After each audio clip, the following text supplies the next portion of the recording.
ప్రభువునందు ప్రియ దేవుని బిడ్డలారా, దయచేసి మీ పరిశుద్ధ బైబిల్ గ్రంథాన్ని తెరవండి. బైబిల్ గ్రంథంలో 6వ పుస్తకం యెహోషువ గ్రంథం మీ కన్నులు ఎదుట ఉంచుకోండి.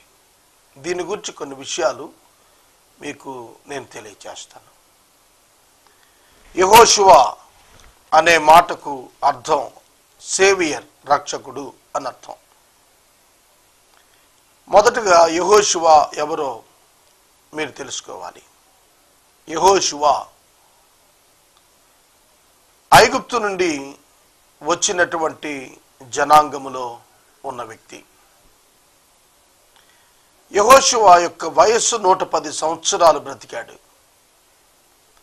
110 సంవత్సరాల్లో 40 సంవత్సరాలు యెహోషువ గ్రంథంలోనే అతని చరిత్ర వ్రాయబడింది. అతడు మోషే వెంబడి, మోషే తరువాత ప్రముఖ నాయకుడిగా ఏర్పాటు చేయబడ్డాడు దేవుని చేత. యెహోషువ 110 సంవత్సరాల్లో 40 ఏండ్లు నడిపించిన వాడైతే కనాను ప్రవేశానికి అతని వయసు 70 సంవత్సరాలు. వాడు అరణ్యంలో తిరుగులాడింది 40 సంవత్సరాలు. అంటే ఐగుప్తు నుంచి అతడు వెలుపలికి వచ్చినప్పుడు అతనికి 30 సంవత్సరాల యవనస్తుడు అన్నమాట. యెహోషువ నూను కుమారుడు. యెహోషువ నూను కుమారుడు. యెహోషువ ఎఫ్రాయిము గోత్రికుడు. యెహోషువ ఎఫ్రాయిము గోత్రికుడు. ఎఫ్రాయిము యోసేపు కుమారుడు అన్నమాట. ఆ గోత్రంలో నుంచి వచ్చినవాడు యెహోషువ. మోషే 12 మంది వేగుల వారిని వేగు చూచుటకు పంపించినప్పుడు కనాను దేశానికి ఎఫ్రాయిము గోత్రము యొక్క నాయకుడిగా హోషేయ అను వ్యక్తి పంపబడ్డాడని వ్రాశారు సంఖ్యాకాండంలో. హోషేయ అనే మాట యెహోషువ, జాషువా అనే పదాలతోనే వ్రాయబడింది. హోషేయ అన్న, జాషువా అన్న, యెహోషువ అన్న ఒకటి అర్థం. ఓషియా అన్నా కూడా అదే అర్థం, సేవియర్, రక్షకుడు అని అర్థం. కనాను భూభాగములోనికి ఇశ్రాయేలు జనాంగాన్ని దేవుని అద్భుత శక్తి చేత కొనిపోయినటువంటి వాడు యెహోషువాయే. పితరులకు వాగ్దానం చేశాడు దేవుడు. అబ్రహాము, ఇస్సాకు, యాకోబులకు దేవుడు వాగ్దానం చేశాడు. ఏమని? నీ సంతానమునకు ఈ దేశాన్ని ఇస్తాను అని. ఐగుప్తు నుంచి విడుదల ఒక భాగం అయితే కనాను ప్రవేశం రెండవ భాగం. ఆ వాగ్దాన నెరవేర్పులో 2 ప్రముఖ ఘట్టాలు. ఒకటి ఐగుప్తు నుంచి విడుదల, రెండవది కనానులో ప్రవేశం. ఐగుప్తు నుంచి విడుదల, అరణ్య యాత్రలో ప్రముఖ నాయకుడు మోషే భక్తుడు. ఇజ్రాయేలీయులు కనాను భూభాగములో ప్రవేశించుట, అక్కడ ఉన్న జాతులను జయించుట, ఆ భూభాగాన్ని పంచుకునుట ప్రధాన అంశాలు. యెహోషువ గ్రంథములో ఉన్నటువంటి అధ్యాయాల యొక్క సంఖ్య మనం చూస్తున్నప్పుడు 24 అధ్యాయాలు. ఈ 24 అధ్యాయాల్లో 2 భాగాలుగా, మొదటి భాగం 12 అధ్యాయాలు యెహోషువ నాయకత్వంలో ఇజ్రాయేలు జనాంగం కనాను భూభాగంలో ప్రవేశించి యుద్ధాలు గెలిచారు. రెండవ భాగమైన 13 నుంచి 24 అధ్యాయాల మధ్య భూభాగాన్ని పంచుకున్నారు.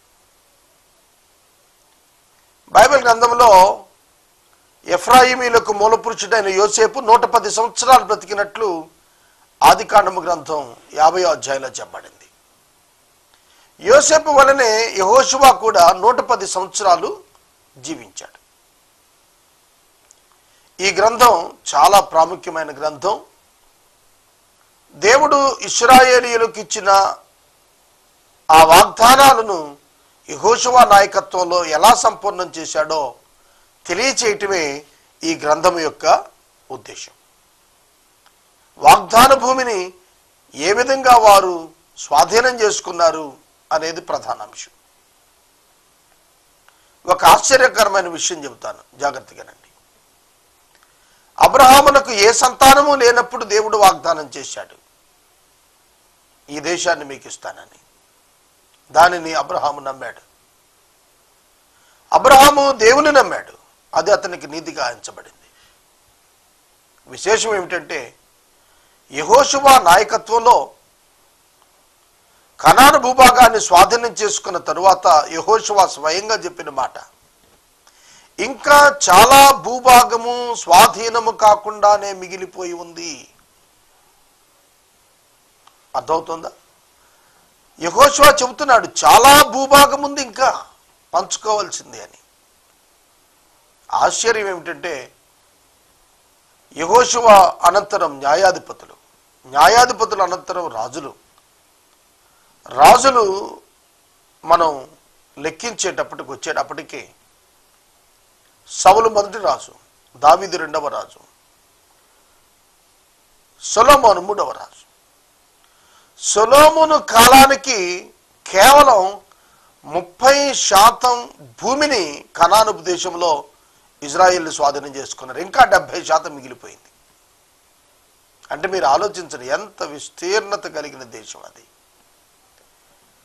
ప్రజలు తమ తమ స్వాస్థ్యాలను పొందినా ఇంకా ఖాళీ ఉండిపోయింది. సువార్త యొక్క ఉద్దేశాలు ఈ భూమిని స్వాధీనపరచుకోవడంలో కనిపిస్తాయి. ఇజ్రాయేలీయులు దేవుని యందు విశ్వాసం ఉంచలేదు. సువార్త అన్యులకు వ్యాపించింది. యేసుక్రీస్తు ప్రభువారి మరణం తరువాత, పునరుద్ధానం ఆరోహణం తరువాత సువార్త సకల లోకానికి ఇవ్వబడింది. నా తండ్రి ఇంట అనేక నివాసములు కలవు అన్నాడు ప్రభు యోహాను సువార్త 14వ అధ్యాయంలో. కనుక మీకు స్థలం సిద్ధపరచడానికి వెళుతున్నాను అన్నాడు. నేను మరలా తిరిగి వచ్చి మీరు నాతో కూడా ఉండేట్టుగా తీసుకెళ్తా అన్నాడు. అక్కడ స్థలం పూర్తయ్యే వరకు అనే పదం మనం అర్థం చేసుకోవాలి. కనుక ఇది పరలోకపు నమూనాగా తన ప్రజలకు ఇవ్వబడుతున్నటువంటి వృత్తాంతాలు అన్నమాట ఇవి. పరలోకాన్ని అర్థం చేసుకోవటానికి ఐగుప్తు నుంచి విడుదల, అరణ్యయాత్ర, కనాను ప్రవేశం. కనాను ప్రవేశంలో స్వాధీనం చేసుకోవటం, పంచుకొని స్వాస్థ్యాలు అనుభవించటం. అలాగే లోకం నుంచి విడుదల, అపవాది నుంచి విడుదల, మరణము లోపట నమ్మకమైన జీవితం, ప్రభు రాకడలో ఆయన సన్నిధికి చేరటం, ఆయన రాజ్యానికి చేరటం. కనుక ఈ సువార్త యొక్క సందేశం పాత నిబంధన గ్రంథంలో ఇశ్రాయేలీయుల చరిత్ర ద్వారా దేవుడు మనుషులకు చాటి చెప్పాడు. అందుకే యేసుక్రీస్తు ప్రభువు అన్నమాట, లేఖనములు నన్ను గూర్చి సాక్ష్యం ఇస్తున్నాయి, మీరు లేఖనాలు పరిశీలించి చూడండి అని అన్నాడు. కాబట్టి యెహోషువ గ్రంథంలో ఇశ్రాయేలీయులకు సంభవించిన చరిత్ర ఉంది చూశారు. యేసుక్రీస్తు ప్రభువు ద్వారా కలిగేటువంటి రక్షణను సాదృశ్యంగా వివరించేటువంటి ఒక గ్రంథం, ప్రధాన గ్రంథం యెహోషువ గ్రంథం. యెహోషువ గ్రంథం యొక్క స్టాటిస్టిక్స్ నేను చెబుతాను, జాగ్రత్తగా వ్రాసుకోండి. ఈ గ్రంథము బైబిల్ గ్రంథంలో 6వ పుస్తకం, 24 అధ్యాయాలు, 658 వచనాలు, 658 వచనాలు, 18,852 పదాలు, 18,852 పదాలు. చరిత్ర 624 వచనాలు. ఇంకా నెరవేరవలసినటువంటి ప్రవచనం 42 వచనాలు ఉంది. ఇంకా నెరవేరవలసిన ప్రవచనం అంటే ఇశ్రాయేలీయులు భూమిని స్వాధీనం చేసుకుంటారనేది ఇంకా నెరవేరవలసిన ప్రవచనంగా చెప్పాడు. 1000 ఏళ్ల పరిపాలనలో ఈ కనాను భూస్వాస్థ్యం ఇశ్రాయేలీలకే 12 గోత్రాలకే పంచబడుతోంది అనేటువంటిది నెరవేరవలసిన ప్రవచనం. దీని యందు 21 ప్రశ్నలు, దేవుని నుండి 14 సందేశాలు, దేవుని నుండి 14 సందేశాలు, 21 ప్రశ్నలు మరియు 98 ఆజ్ఞలు, 15 వాగ్దానాలు. 98 ఆజ్ఞలు, 15 వాగ్దానాలు, 44 జరగబోయే అంశాలు, ప్రిడిక్షన్స్ చెప్పబడ్డాయి. యెహోషువ దేవునితో 7 మార్లు మాట్లాడుగా దేవుడు యెహోషువతో 10 మార్లు మాట్లాడాడు. ఈ యొక్క గ్రంథంలో చాలా తేటగా ఈ విషయాలు మనకు కనిపిస్తాయి. యెహోషువ గ్రంథము యెహోషువ చేత వ్రాయబడగా చివరి కొన్ని వచనాలు ఎలియాజరు ప్రధాన యాజకుడిగా రాగా అతని యొక్క వంశంలో మొదటి న్యాయాధిపతిగా వచ్చిన ఒత్నీయేలు అనేటువంటి వ్యక్తి కొన్ని వచనాలు యెహోషువ గ్రంథంలో వ్రాశాడనేది జూయిష్ ట్రెడిషన్ ప్రకారం భావించడం జరుగుతుంది. దీని మూల వచనం మొదటి అధ్యాయం 11వ వచనం. దీని మూల వచనం మొదటి అధ్యాయం 11వ వచనంలో వ్రాయబడిన మాట చదువుతాను, ఒకసారి చూడండి. యెహోషువ గ్రంథం మొదటి అధ్యాయం 11వ వచనం. మీరు స్వాధీనపరచుకున్నట్టుకు మీ దేవుడైన యెహోవా మీకిస్తున్న దేశమును స్వాధీనపరచుకున్నట్టుకై 3 దినములలోగా మీరు యోర్దాను దాటాలి కనుక ఆహారం సిద్ధపరచుకోనండి. ఇది కీవర్స్. 3 దినములలోగా మీరు యోర్దాను దాటాలి కనుక ఆహారమును సిద్ధపరచుకోనండి. ఇది మూలవాక్యముగా చెప్పబడుతున్నటువంటిదని మనం తెలుసుకుందాం. తర్వాత ఇందులో ముఖ్యమైన వ్యక్తులు ఎవరనగా యెహోషువ మరియు రాహాబు అనేటువంటి వేశ్య మరియు ఆకాను, ఫినెహాసు, ఎలియాజరు అనేవారు ముఖ్యులుగా చెప్పబడ్డారు.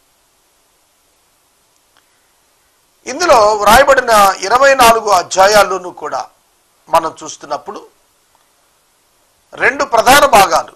మొదటి 12 అధ్యాయాలు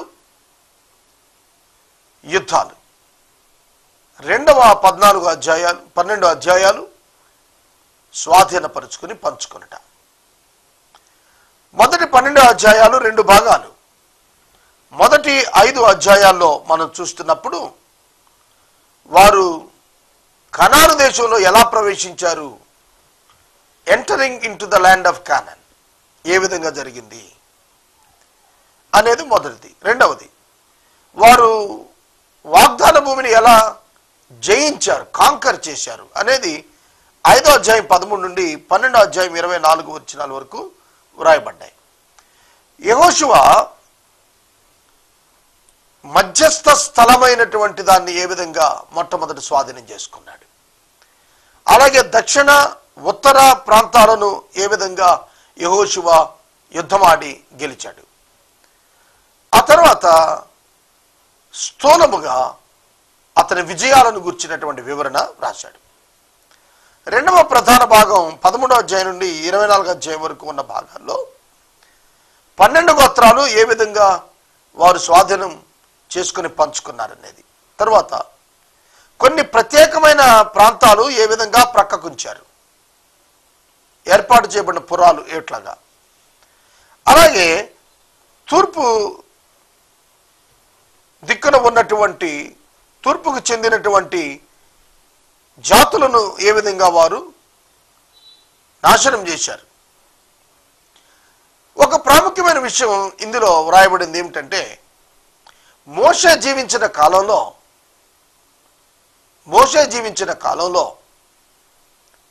మోయాబు ప్రాంతాలలోనే వారు నివాసం ఉంటూ కనానుకు వారు బయలుదేరటానికి సిద్ధపడుతున్న సందర్భంలో